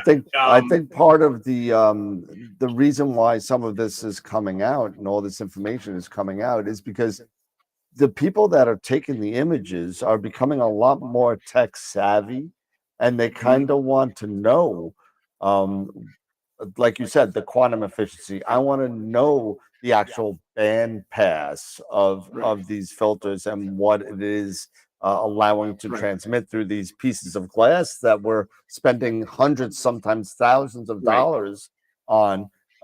It's just it's them. They moved into a new market, basically. A company like Sony, and you know they do everything in secret. They had to loosen up a little in order to really please the market. And my buddy Jerry Valdez wants to know if Sky Tools supports mosaics. Oh yeah, absolutely. So yeah, there's like 5 different ways to make a mosaic, and you can just say, give me 2 by 3 rows or whatever, tell it what the overlap is, or you can draw a big square and a rectangle and it'll fill in the mosaic. Multiple ways to do it, and then each one of those becomes a separate target when you go to image. So it greatly increases the number of images, obviously, especially if you're doing multiple filters. But even with Nina or whatever, it just treats it as, all right, let's get some O3 of this corner. And then maybe now you've used up your O3 time. So maybe tomorrow night, you're going to get another corner. And sadly, that's just the way it's going to work. Yep. But if you want the best data, and I think having the best raw data gets you the best final result. For sure. Nice. Looking to see, I don't see any other questions. Nothing in there. At the moment. But I see, you know, with Sky Tools, I've got Sky Tools opened up right now on my other screen, and I'm going through a lot of the things that you were showing, like the smart project builder. That's pretty really, cool. Really cool. Once you learn how to use it, it's awesome. It changes everything. Really.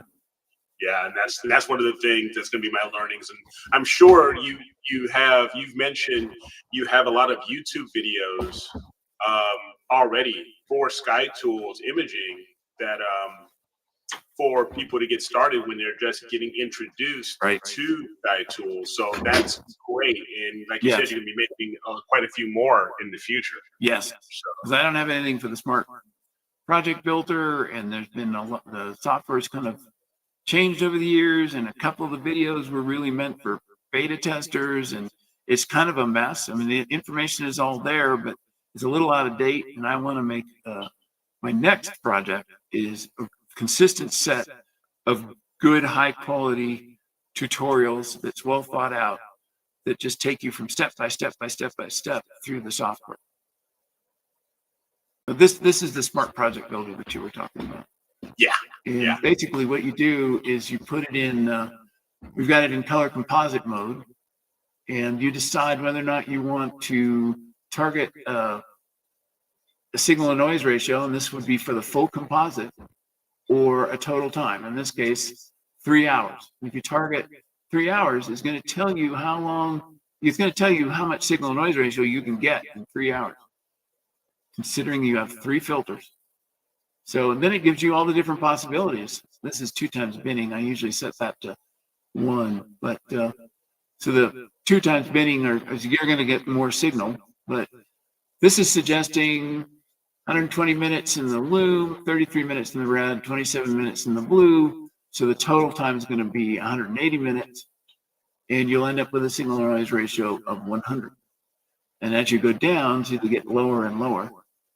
You can scroll this window down. It'll start showing things like Hubble palette if there's narrowband filters. So you just scroll it down until you find what you want, and you say, well, I've only got 4 hours. Is that worth doing? And oh, look, the signal noise ratio is going to be 10. Yeah. Maybe not. Yeah. Or so I either have to add more time or find a different option. Sure. But this will tell you the final answer for the color composite, which I haven't really seen anywhere else. Well, actually, I haven't seen any of this stuff anywhere else. Tell you the truth. Yeah. Tarek also had another question. What about SkyTool and calibration frames, such as darks, dark flats, and biases? Do you do any? Does SkyTools have any of that in that? No, it's that's image processing, and SkyTools is about image capture. So the assumption is you've done that and you've done it well. You've got a good calibration, darks and flats if they're necessary. Not all kinds of imaging need flats. I don't use them for like my DSLR, for instance. I think what he means, and I could be reading it wrong, is the SkyTools have settings to make sure that that they could say this is a flat, this is a dark, this is a light, and acquire those darks. Oh, you mean like in Nina? Yeah, so something like that. Well, you're talking about acquiring images. So that all fits in the way I see it is there's your startup routine, your imaging, and your shutdown routine, and that would go in the startup or the shutdown that you would add. So what you might need an hour for that. So what you would do is you would tell SkyTools you can't start until an hour later, and it will start the actual imaging portion at that time, and maybe quit when you need to go home. Got it. And it'll just schedule for that section, and then you build all that other stuff out. The way people were doing it when we were beta testing is they had a template that had all that stuff in it, their darks, their flats, all that other stuff, and then they would just drag and drop what SkyTools produced into the template. Nice. And then go out and observe. Another question was, how often does from MX Quattro, how often does it update or SkyTools update comment data? Oh. So you might want to check out my comet chasing page. And comments are a big deal for me. And I both observe them visually and I image them. And I have a YouTube channel, the Comet Chasing YouTube channel, which I started just last summer. It's already got over 10,000 views, and it's 400 subscribers. Weird mix there, but you can get that from my Comet Chasing page. So comments are really important to me, and I set out to solve the problem of what is it that determines whether or not you can see a comet in the telescope in the eyepiece. And that took me down this long road because people think, oh, it's magnitude 7. They all look the same. That magnitude doesn't really tell you anything of use. Not at all. It sort of gets you in the same ballpark, but the first time I went out to observe a bunch of comets, I thought, this is cool. This was like in the late 90s. And I had this giant telescope and a whole list of comets, and the faintest ones were 16th magnitude. I could easily see 18th magnitude stars. I could only see half of those comets. Wow. And the reason for that was that the size of the coma and the degree of concentration makes a huge difference of whether or not you can see the comet. So what I did is I took that visual stuff and I transformed it into signal to noise ratio, and signal really. And so I have all of that for imaging. So I can predict the signal noise ratio of the center of that comet, of the main part of the comet, the faint parts of the comet, just like I can for a nebula. Wow. Wow. So Rec wants to know, can you use sky tools for solar and planetary as well? Yeah, that's something that's sort of fallen off a little bit. The original version of SkyTools Imaging handled all that, but I get very little feedback. Very few people seem to be using SkyTools for that. So in version 4.1, I sort of skipped that stuff for things like the Smart Project Builder. So yes and no. I mean, it is there, and it turns out, for let's say you're imaging Jupiter or the sun, it's not about signal to noise ratio anymore. It's about resolution. Yeah. So you want to get it high in the skies to get the highest resolution. But of course, you can get it as low as you want if you're at the point where your telescope optics are messing things up more than the sky is, more than the seeing. So it's helpful to know how far down to the horizon you can go before you start losing detail. So it does stuff like that. But it's a very different world.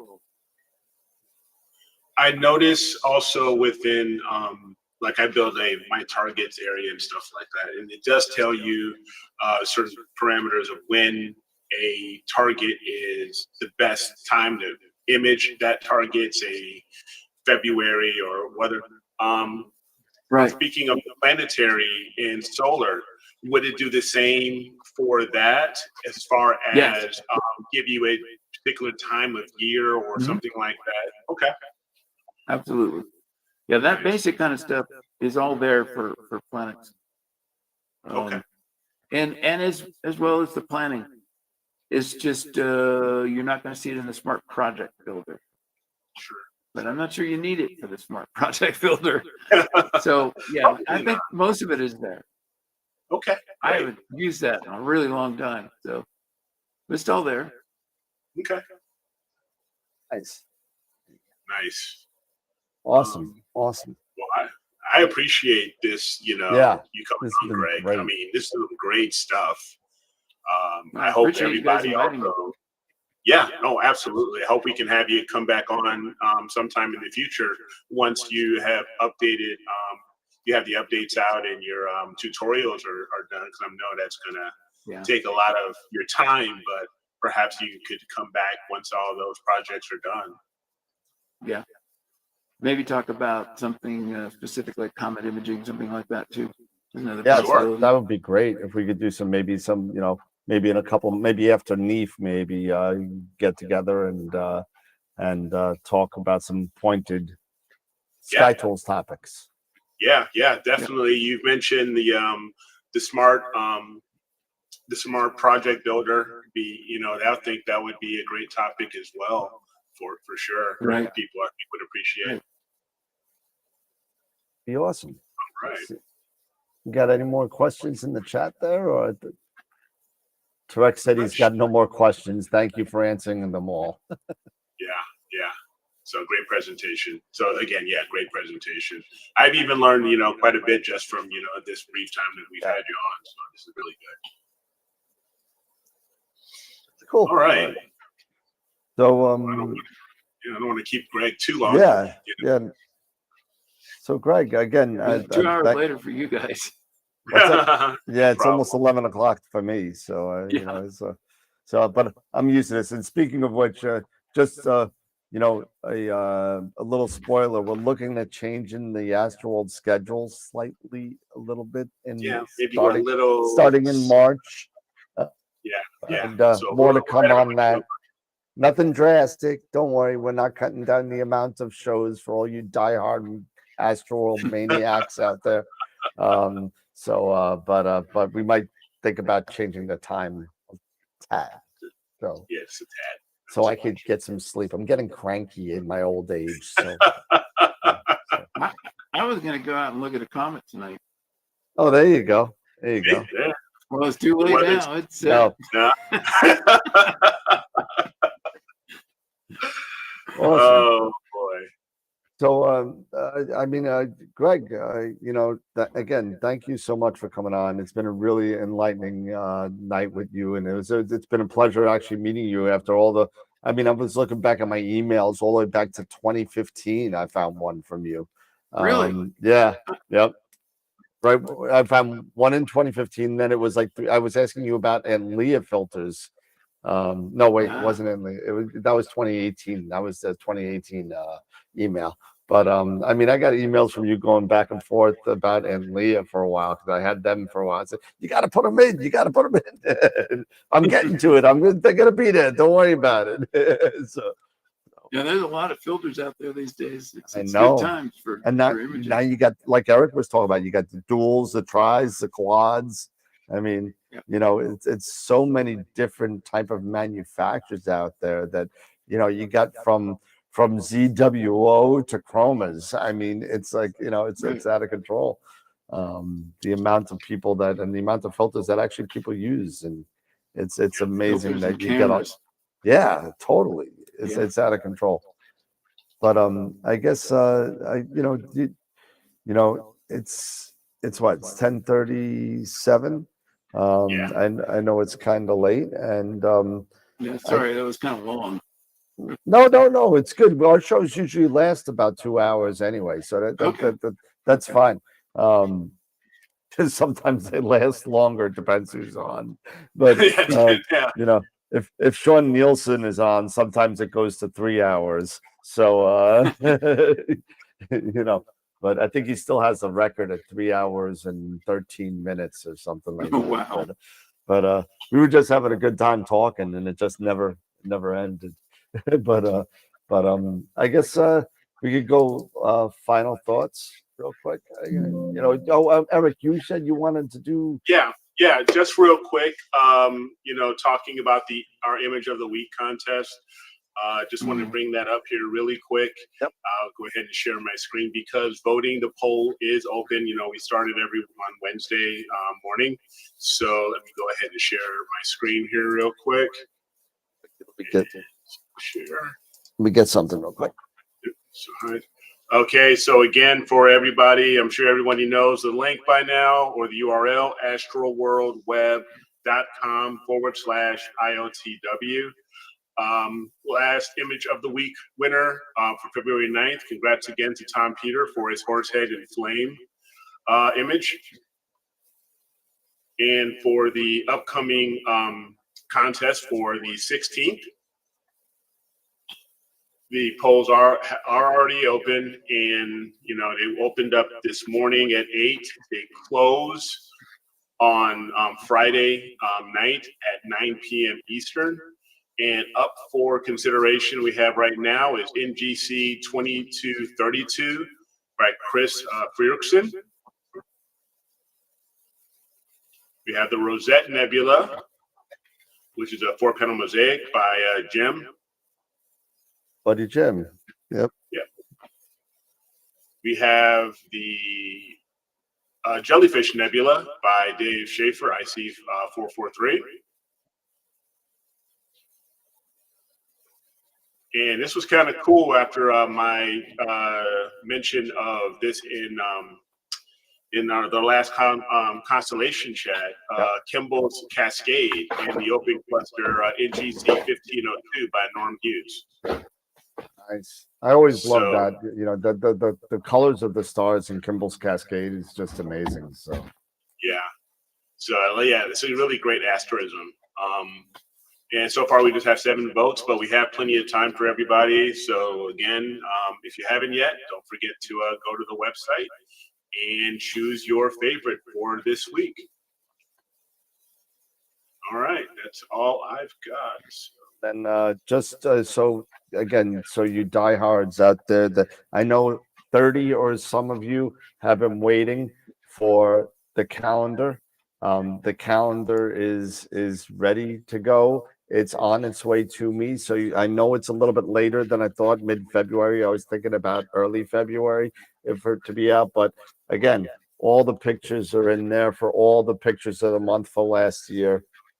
So thank you for everybody who submitted over the course of the 12 months. And this is a calendar, and it's still up for sale if you want one. I have 3. I bought 3 more. I could get as many more as I want. I think we sold 35 of them. So thank you for everybody that purchased a calendar. So I'm gonna have to get mine pretty quickly for my office. So yeah, I'm charging you double. You're late. yeah. But yeah, so Greg, we actually do, like Eric was talking, the picture of the week, and then we have a picture of the month, and then all the pictures of the month get nominated for picture of the year, and picture of the year for the 2024 calendar was this lovely picture of M45. That's awesome. So really nice job. He's in the chat. That's Tom Peter, who not only also had the picture of the year, but broke the record for the most pictures of the week at 7. So Wow.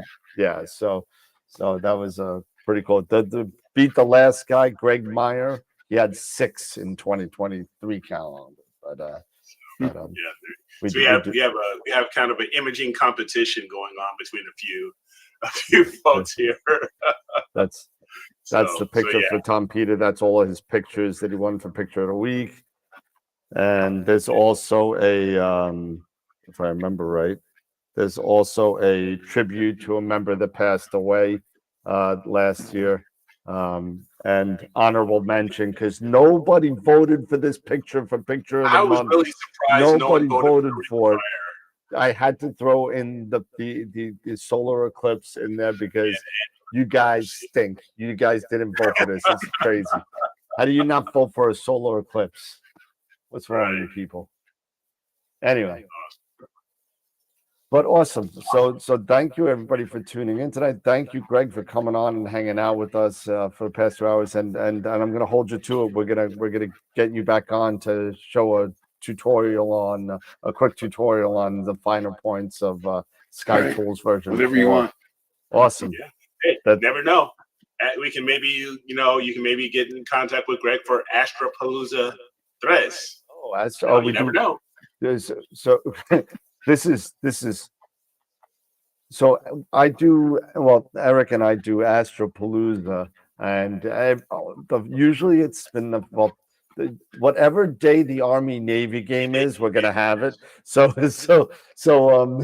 but it's usually the first Saturday in December is when we do it. We've done it for the past 2 years, and it's an 8 to 10 hour live show on YouTube with people that are presenting throughout the entire day. Last year we had Dylan O'Donnell, we had Trevor Jones, we had Sean Nielsen, all the masters of Pix Insight. We had Prima Luce Lab, we had Filippo was on from Italy. We had Scott Roberts. Right? Yeah, Dr. Sass from My Telescope made his second appearance along with Charles Bracken. So, I mean, it was really, really a great time. The year before that, we had Amy Astro, Molly Wakeling, Nico Carver. We had a whole bunch of people. So it's a lot of fun. It's like they present for about 45 minutes. We have plenty of giveaways and it's just a lot of fun. So if you're interested, we'll have you on for that. You could be the second person I booked for that. So we'll talk about that though. We got 10 months for that. So I got some time to. We got time. But again, I'm good. Thank you so much again. Everybody, don't forget, I believe the 21st, who do we got? Bob Denny. I believe Bob Denny's coming on. To talk about ASCOM Alpaca on the 21st. And don't forget, on March 20th, right before the eclipse, we have Mr. Alan Friedman coming on, and he's going to be talking to us on how to image that so-called solar eclipse. He's a really awesome imager from up in Buffalo area. It's going to be a great time. And I got to say thank you to Ernie, one of our watchers, for helping us get him on the show. So thank you for that.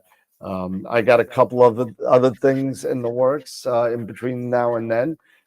So it's going to be another guest-filled winter again. That's what we do. You know, summertime we don't have a lot of guests, and winter and fall is when when the star parties are not Not happening. happening. So thank you again, Craig. Appreciate it. Eric, final thoughts, Eric? Again, thank you again. Can't say that enough. But if you like this show, you love the content, and you appreciated the content that Greg brought to it for tonight, and we're going to be having a lot more guests coming up, as Dan mentioned. Do us a huge favor. Give us a thumbs up here on YouTube. If you're in Facebook, give us a like. Don't forget to share the show, share to public. That like or that thumbs up, all it is, it costs you nothing. All it is just a click of the mouse. But we really appreciate it because that lets Facebook, it lets Google know, that we're out here and this is what we're doing. And we want to be able to attract more people just like you to AstroWorld and AstroWorld TV, so they can get this awesome content and information as well. So don't forget, if you're even on the replays, you see that replay, give it a thumbs up. So we really appreciate that. Give it a thumbs up, and don't forget to put stuff in the comments underneath, Yes, not in the chat, absolutely. in the comments. That is another trigger for YouTube to say, "Hey, you like us, you really like us," and so it's super important to get that algorithm triggered. And we've been doing this for 5 years now, and we've met a lot of great people on the way, a lot of great guests on the show, and we'll continue to do so as long as we're able. We have over 2,000, almost 2,100 subscribers now. And that's a really tough thing to do for a channel that only does live shows. So thank you so much for all you diehards and all you people that watch us every week, and everybody who watches us on the replays, because we get about 50 to 80 people on the live show, but we get hundreds and hundreds of views throughout the week.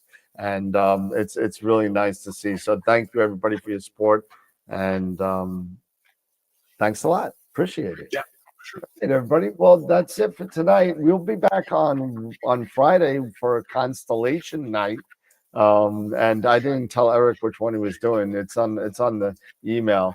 But I did put it up, and I think I got Canis Major, and you got, I don't know. I think I stayed in the seas. I forget what it was. So I'll let you know later. Or something? We'll What? find out. Well, cancer or something? We'll find No, out. I wouldn't be that kind to you. I'm going to give you something like Calum or something with nothing in it. That being said, again, thank you again, Greg. Appreciate everything. Everybody have a great night. Come back on Friday night to check us out at 8 p.m. Eastern for the beginner's night and the constellation overview. So thank you again, Greg. Have a great night, everybody. And remember, as always, to keep imaging, keep educating, and clear skies. And we'll see you Friday night. Have a good one, everybody. Have a great night.